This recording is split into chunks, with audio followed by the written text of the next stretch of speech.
Professor Salam was awarded the Nobel Prize for Physics in 1979, the Royal Medal from the Royal Society of London. He was a member of the National Academy of Sciences of the USA and the USSR. He was the scientific secretary to the Geneva Conference for the Peaceful Use of Atomic Energy. He promoted scientific research in developing countries by establishing the biggest theoretical physics center. Yet, Professor Abdus Salam is hardly mentioned in any schoolbooks, not known by many in his homeland. In today's episode, we will discuss Professor Salam's life. Professor Salam was born on January 29, 1926 in Jhang. Back then, the land was known as the subcontinent and it was ruled by Britain. His father, Chaudhry Muhammad Hussain, was an educational officer in the Department of Education, and his mother, Hajira Hussain, used to help around the house. From an early age, young Salam loved reading. He was known for blocking distractions around him and concentrating on a book. Once his mother called him but didn't hear a response. She started to look around for him. She found him hiding behind a quilt reading a book, unaware of the fact that his mother had been calling him. Young Salam was also known for his photographic memory.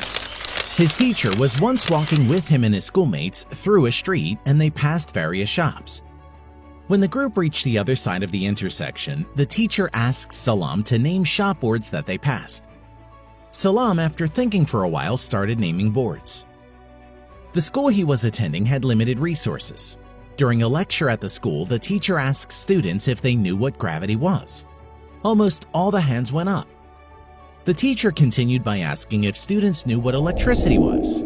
No hands went up, and the students were told it helps light up a bulb. No one knew what a bulb was. And they were told that a bulb is used at nights, and that there is one 100 miles away. Then the students were asked if they knew what the nuclear force was. No one knew, and they were told that's in Europe 100,000 miles away. Young Salam at 12 attended Jhang College, where he spent 4 years. Later he wrote, "It was my good fortune that I had some of the exceptionally learned and most affectionate teachers assigned to me." This was where his career started. He took classes in English, Arabic, Persian, as well as math and science. Famously, he had memorized some fancy English words and developed a habit of using them often. His teacher did not approve of his way of using the English language, and he was penalized for using fancy words improperly. Back then, exam results were published in newspapers, and the day came where students and parents were either nervous or excited. Young Salam was sitting with his father, and his father had asked one of his friends to bring him the newspaper from the railway station. As the friend left to buy a newspaper, Salam went out of the house, not knowing what the mood would be once he returned. As Salam biked back to the house, shop owners that would normally close their shops were waiting at the shop doors for Salam. It turned out that Salam had broken records by scoring the highest grade. The town turned out on streets to welcome him. The sign of respect left an impression on young Salam's mind. His scores helped him receive a scholarship. Receiving a scholarship was also somewhat of a miracle. As this was the midst of the Second World War, a politician was collecting funds to help Britain with the war efforts. He was able to raise £15,000. But for one reason or the other, he decided to set up a scholarships fund, and Salam was one of the students who received it. With the scholarship, he attended the government college, and in 1946 received MA in mathematics. When Salam arrived at the government college, for the first time he saw something that was discussed at his school, an electric light.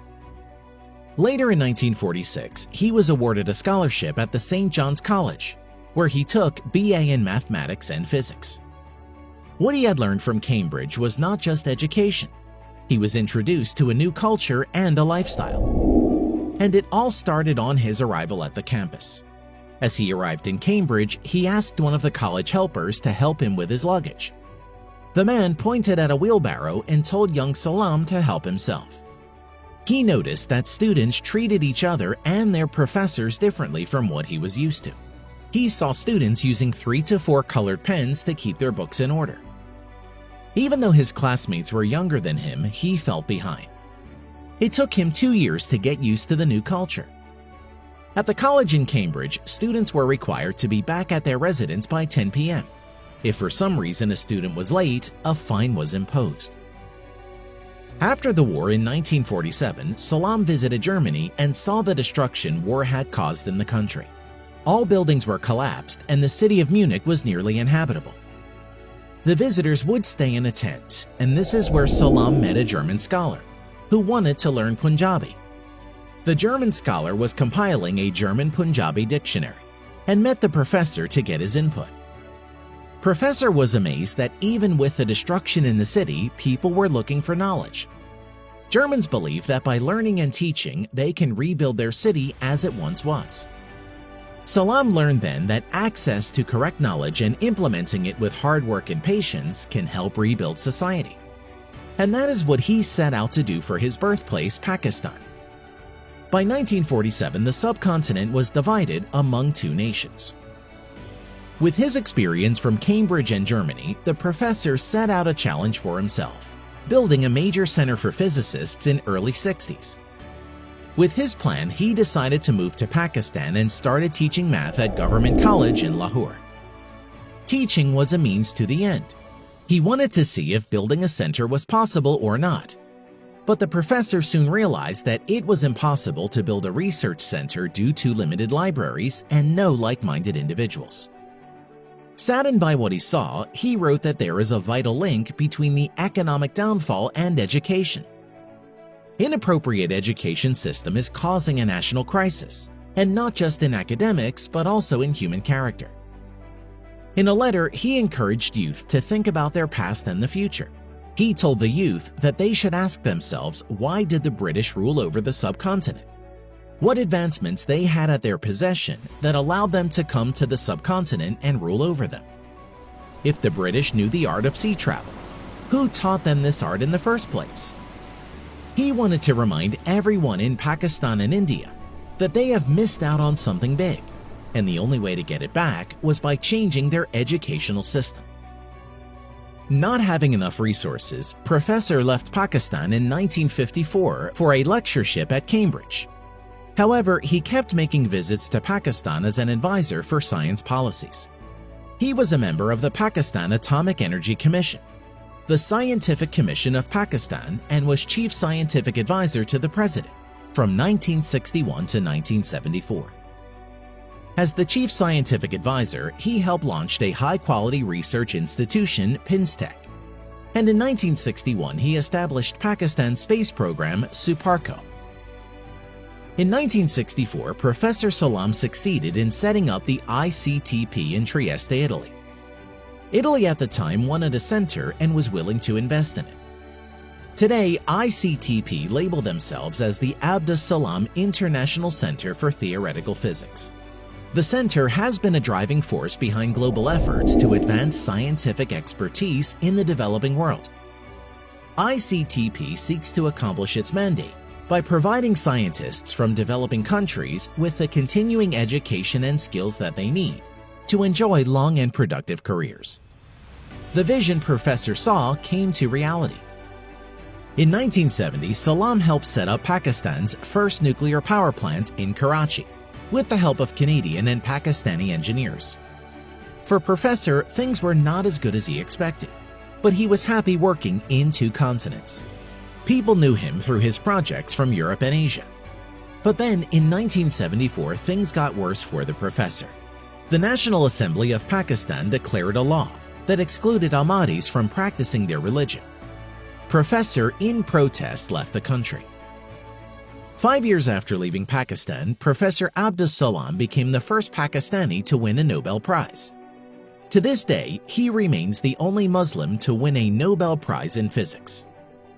During his speech at the Nobel banquet on December 10, 1979, Abdus Salam said, "On behalf of my colleagues, Professor Glasgow and Weinberg, I thank the Nobel Foundation and the Royal Academy of Sciences for the great honor and courtesies extended to us, including the courtesy to me of being addressed in my language Urdu. Pakistan is deeply indebted to you for this. I am saying this not only to remind those here tonight of this, but also for those in the third world, who feel they have lost out in the pursuit of scientific knowledge for lack of opportunity and resource. After receiving an international award for scientific advances, he was invited by Indira Gandhi to visit India. The professor said that the first country he would want to visit was his homeland Pakistan, and he did as a state guest. In 1979, he was awarded the highest civilian award, the Nishani-e-Imtiaz. He was also invited by Quaid-e-Azam University in Islamabad, but unfortunately he couldn't enter the institute, as there were threats by some students to disrupt the event. He did, however, respect his invitation from Indira Gandhi and went to see her. The Prime Minister of India invited him for a tea at her residence and reportedly made the tea herself out of respect. Remembering that it was a scholarship that got him to where he was today, he decided to use his earnings from the Atoms for Peace Medal and awards for setting up a fund for young Pakistani physicists to visit the ICTP. Professor was an inspiration to many. On his retirement from Imperial College London, there was a 3-day conference held in Trieste to honor his accomplishments. Many speeches were delivered. Professor Salam listened from his wheelchair but did not speak due to his disease. At the end of the formal proceedings, many walked up to him and congratulated him on his career achievement. His friends visited him and expressed their gratitude. Professor thanked every visitor for their kind words. As a witness, say a young nervous Pakistani visitor walked up to the professor and said, "Sir, I am a student from Pakistan. We are very proud of you." Salam's shoulders shook. He looked at the young man for a split second and turned his head down with tears rolling down his face. A feeling of deep sadness was seen in the room. On November 21, 1996, Professor passed away in Oxford, United Kingdom. He wanted his final resting place next to his parents, so his body was taken to Pakistan. After arriving in Lahore at the Jamaat-e-Ahmadiyya Center, final funeral services took place and he was laid to rest. 30,000 people attended the funeral service, which was organized by 1,500 volunteers. Dr. Salam was buried next to his parents. His tombstone read, "First Nobel Laureate." Professor was known for his loyalty. His loyalty holds true not only for his birthplace, but also in his regular life. Once he needed a suit tailored last minute. He visited a shop and they made special arrangements to have one ready for him in time. Salam appreciated the gesture and kept buying suits from that shop for the rest of his life. Throughout his lifetime, he has won various awards for contributions to physics, awards for peace and promoting scientific collaboration. To the world of physics, he has left a legacy known as the unification theory. To developing countries, he had left the ICTP. Through his scholarship funds, 600 Pakistani physicists and mathematicians had a chance to visit international universities. Professor Salam was a visionary who wanted to be at service for developing countries. To people around the world, he will always be the first Muslim to win a Nobel Prize. Until next time, have a good one.